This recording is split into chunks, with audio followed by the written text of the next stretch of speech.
Ça fait longtemps. Alors, bonjour.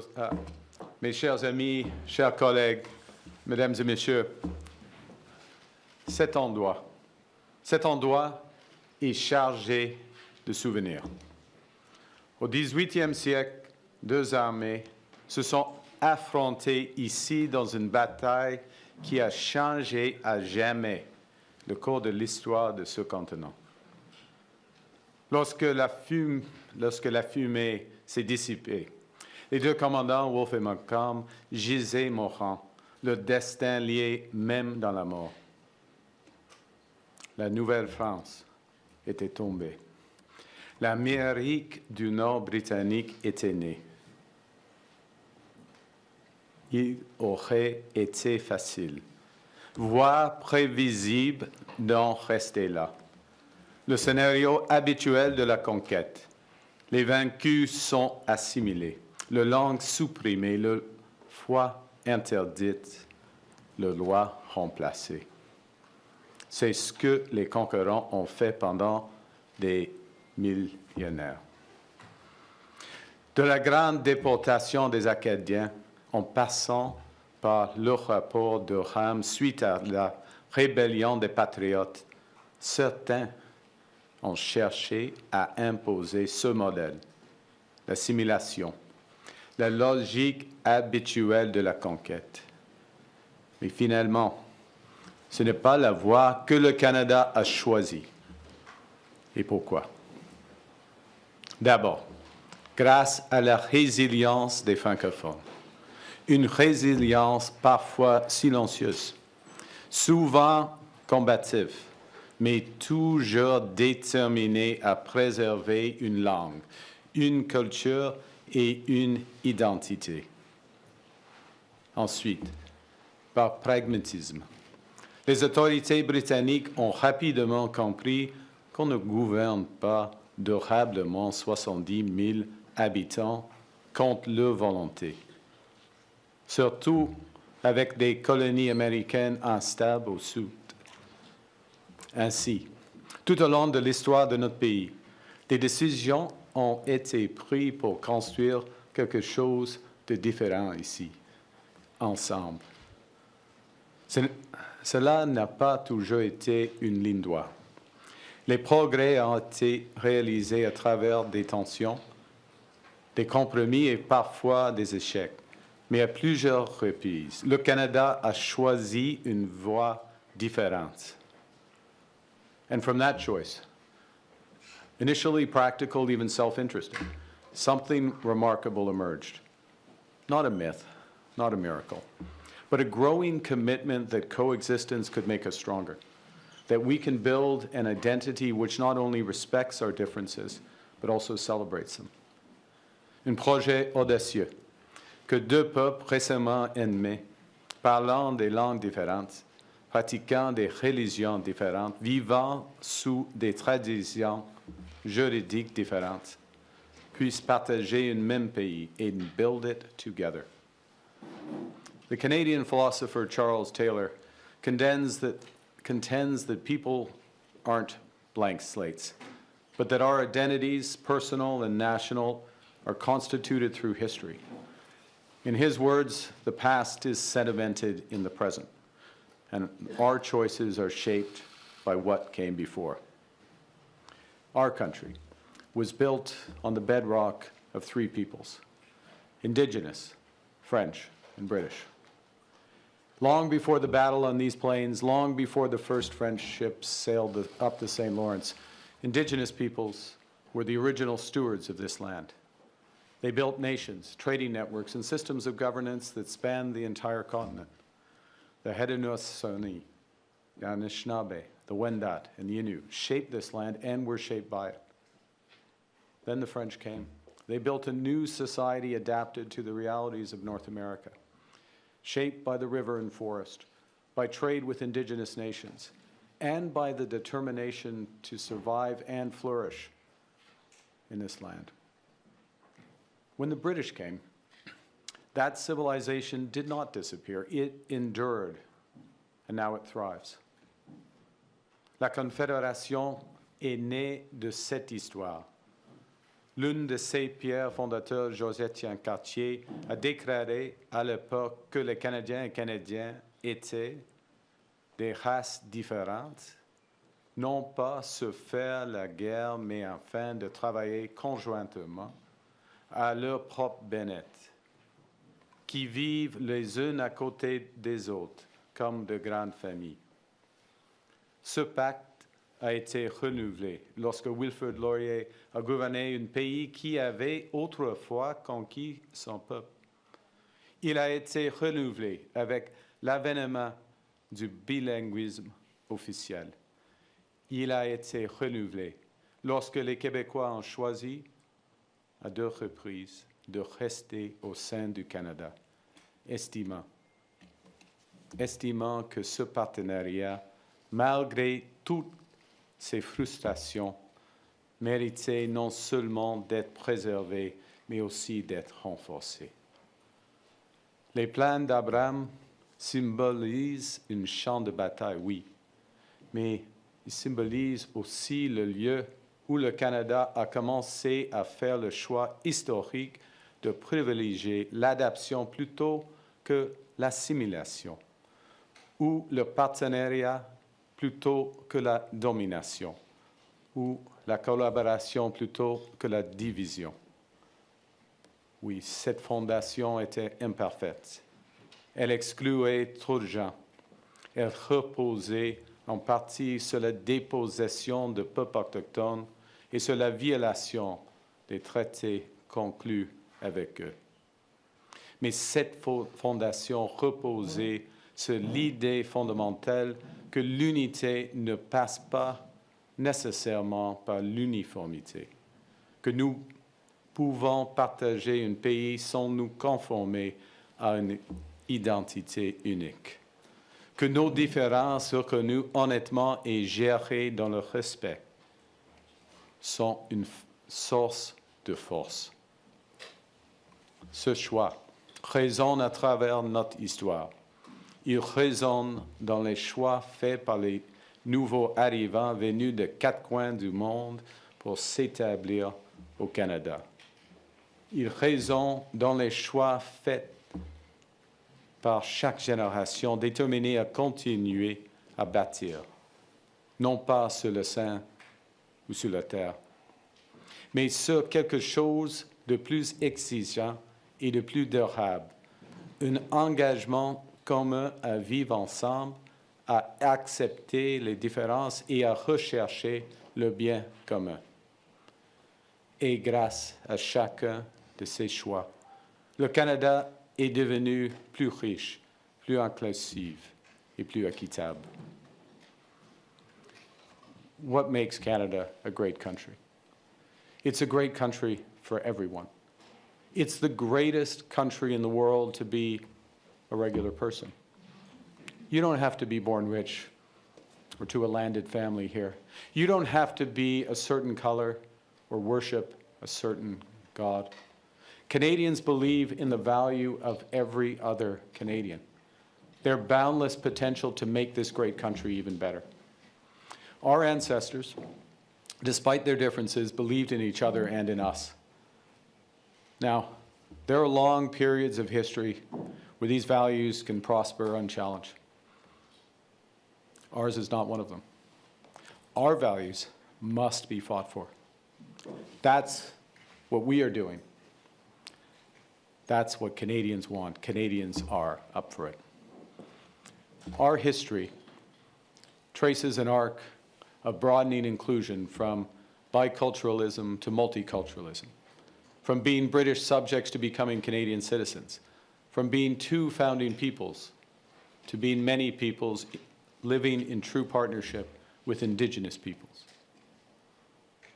From William Lyon Mackenzie King's social citizenship to Louis Saint Laurent's liberal internationalism, from Diefenbaker's One Canada to Pierre Elliott Trudeau's Charter of Rights and Freedoms, Brian Mulroney's environmentalism to Justin Trudeau's pluralism and reconciliation, each generation of Canadians has built a modern, progressive, liberal state that embraces the values of caring and sharing, of equity and fairness for all.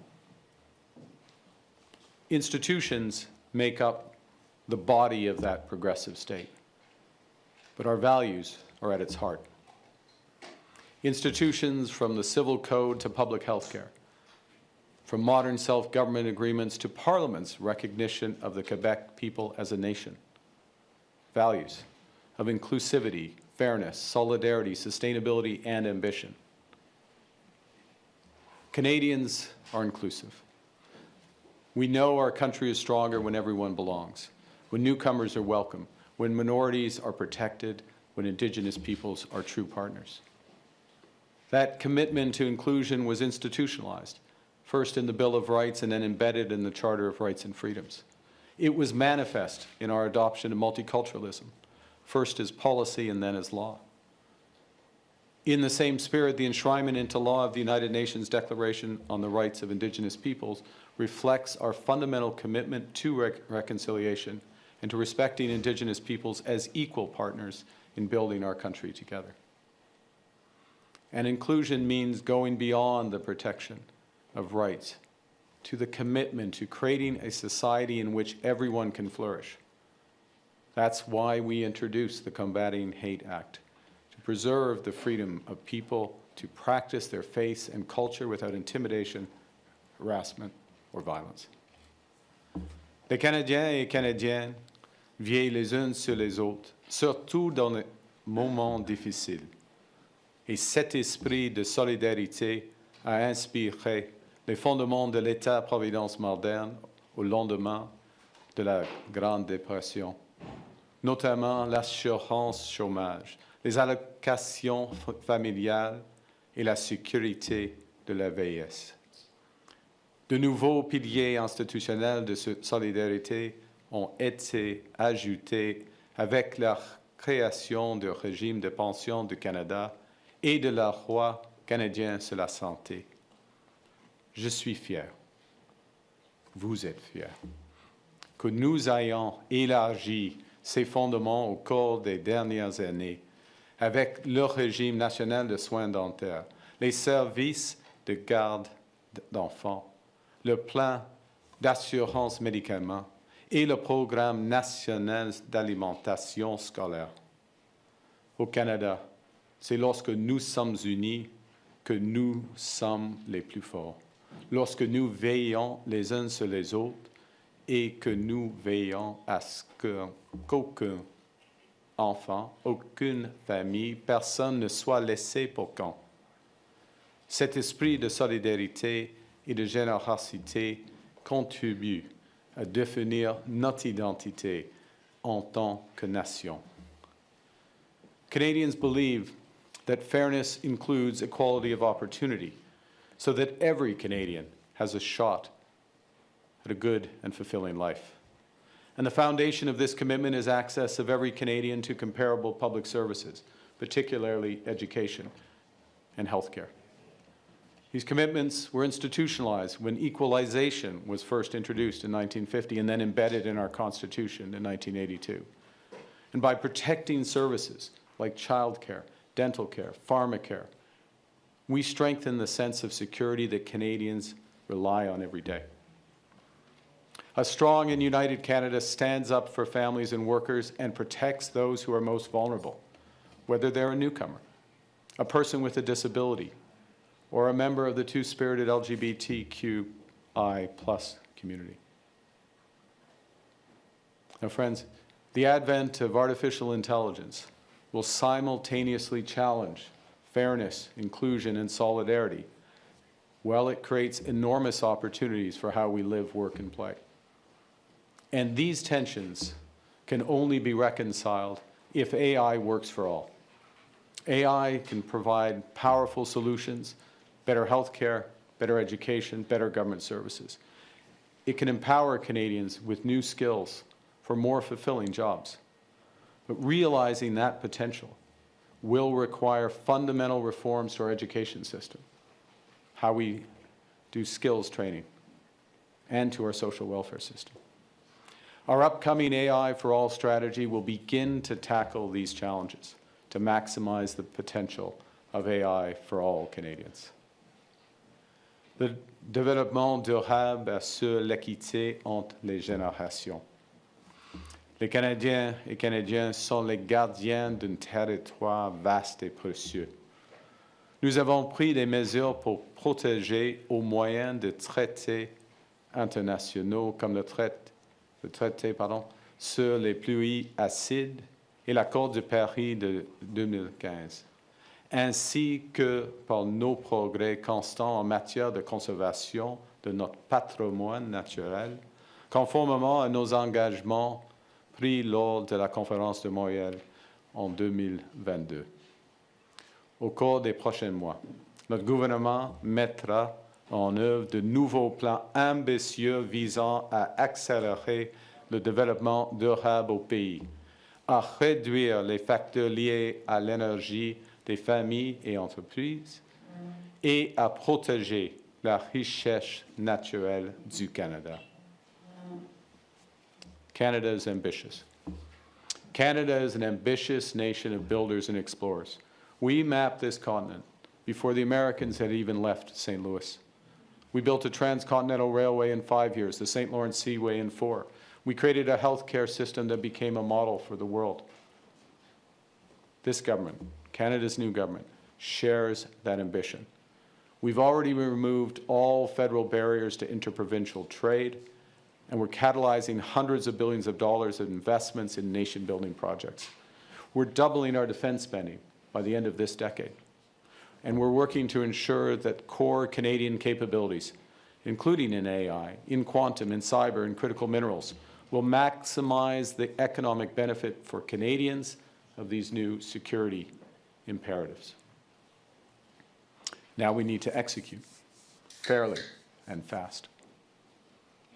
Les valeurs canadiennes telles que l'inclusion, la solidarité, l'équité, la durabilité et l'ambition ne sont pas des idéaux abstraits, mais des guides pratiques qui font partie intégrante de notre identité. Notre tâche est de nous en inspirer pour continuer à bâtir en ces temps révolutionnaires. Dans des moments comme ceux-ci, le Canada doit assumer 2 rôles à la fois. Premièrement, il doit être une bastion de sécurité et de prospérité pour nos citoyens. Nous devons défendre notre souveraineté, sécuriser nos frontières, protéger nos communautés et bâtir une économie qui offre des possibilités à tous les Canadiens et toutes les Canadiennes. That's why we're undertaking the strongest tightening of the criminal justice system in generations. It's why we're making the largest investment in defense in generations. It's why we're securing our borders through more CBSA agents and greater surveillance resources. And it's why we're building one Canadian economy and launching nation-building projects that will connect and transform our country. We will give ourselves far more than any foreign government can ever take from us. A core mission, while we're doing that, a core mission of our government is to lower costs for Canadians. That's why on day one we canceled the divisive consumer carbon tax. That's why we've cut income taxes for 22 million Canadians. It's why we've cut taxes for first-time homebuyers. It's why we reduced tolls on the Confederation Bridge and Atlantic Ferry fares. It's why we're launched, and we have launched, Build Canada Homes, to build affordable housing construction at a pace not seen since the end of the Second World War. This past fall, we launched the automatic federal benefits for up to 5.5 million low-income Canadians to ensure that our most vulnerable get the money to which they are entitled. We also made the National School Food Program permanent so that kids have the nutrition they need at school. We've started, as we mean to go on, with a relentless focus on improving affordability to help Canadians get ahead. I said we had to do 2 things. The first is to be a bastion. The second is to be a beacon, an example to a world that's at sea. In a time of rising populism and ethnic nationalism, Canada can show how diversity is a strength, not a weakness. In a time of democratic decline, we can show how rights can be protected and equal freedoms endure. And in a time of rising walls and thickening borders, we can demonstrate how a country can be both open and secure, welcoming and strong, principled and powerful.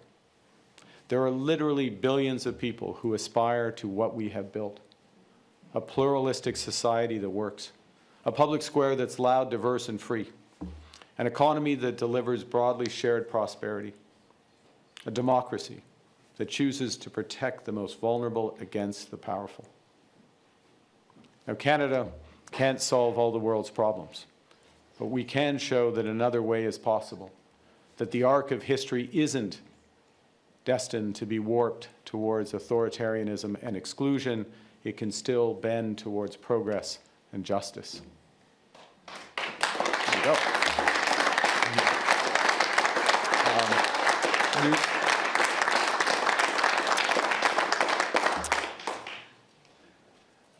Nous ne faisons aucune illusion. Le monde est de plus en plus dangereux et divisé. Les anciennes alliances sont en train d'être redéfinies et, dans certains cas, rompues. Dans cette nouvelle ère, le leadership du Canada se définira non seulement par la force de nos valeurs, mais aussi par la valeur de notre force. Nous procédons au plus important renforcement de nos capacités militaires et sécurité depuis la Seconde Guerre mondiale. Nous disposons des ressources dont le monde a besoin. Nous avons les talents nécessaires pour transformer ce potentiel en croissance. Et nous avons l'ambition de relever les défis de cette nouvelle ère. Nous consolidons notre force à l'intérieur de nos frontières et renforçons notre résilience en diversifiant nos partenariats à l'étranger grâce à une approche polyvalente qui défend nos valeurs et qui fait progresser nos intérêts. So let me return to where I began, where Canada began. 267 years ago, this ground was soaked with blood. Two empires had collided, one had prevailed, and the question was, what will come next? The answer that emerged slowly, imperfectly, not without struggle, but unmistakably, was cooperation, partnership, a shared future. That response was not inevitable. That response was chosen. Chosen by British administrators who eventually saw the wisdom of cooperation. Chosen by French Canadians who eventually committed to build within the new reality. Chosen by the founders of Confederation who believed that two peoples could become partners in one country. And chosen by every subsequent generation who built on that foundation. Les traces de notre passé sont ancrées dans notre présent, dans nos deux langues officielles, dans notre système fédéral, dans notre compréhension grandissante de la notion d'appartenance. Nous sommes désormais les gardiens de cet héritage. Et il est de notre responsabilité de la faire fructifier puisque nous avons la chance de le faire. In this time of great consequence, we are choosing. We are choosing to work together to build one Canadian economy. We've made great progress over the past year. Now we have to redouble our efforts with the provinces and territories. We're choosing to find new markets and develop new partnerships. We've announced a dozen new economic and security partnerships across 4 continents in the last 6 months. More will come, all will deepen. We choose to build in solidarity with Canadian workers, creating hundreds of thousands of good-paying union jobs and investing in apprenticeships and skills training so that young Canadians can have the careers of tomorrow. On choisit de bâtir avec des ressources canadiennes, à l'aide de travailleurs de technologie et de matériaux canadiens. Nous serons nos meilleurs clients. De bâtir de manière durable, parce que nous savons que lutter contre les changements climatiques est à la fois un devoir moral et un impératif économique. We're choosing to build inclusively, in full partnership with Indigenous peoples, inclusively to ensure that AI benefits all Canadians, to respect diversity, to accept others, and to combat hate so that every Canadian feels free to be themselves and can thrive in the greatest country on earth. When we live our values, we grow as individuals and we build as a people. When we're kind, kindness grows. When we're united, unity grows. When we're Canadian, inclusive, fair, ambitious, Canada grows. Canada and the United States have built a remarkable partnership in the economy, in security, and in rich cultural exchange. But Canada doesn't live because of the United States. Canada thrives because we are Canadian.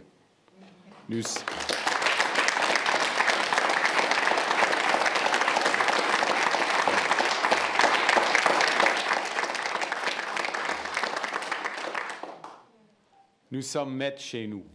C'est notre pays. C'est notre avenir. Le choix nous appartient. We choose to build a bright future worthy of the ground on which we stand.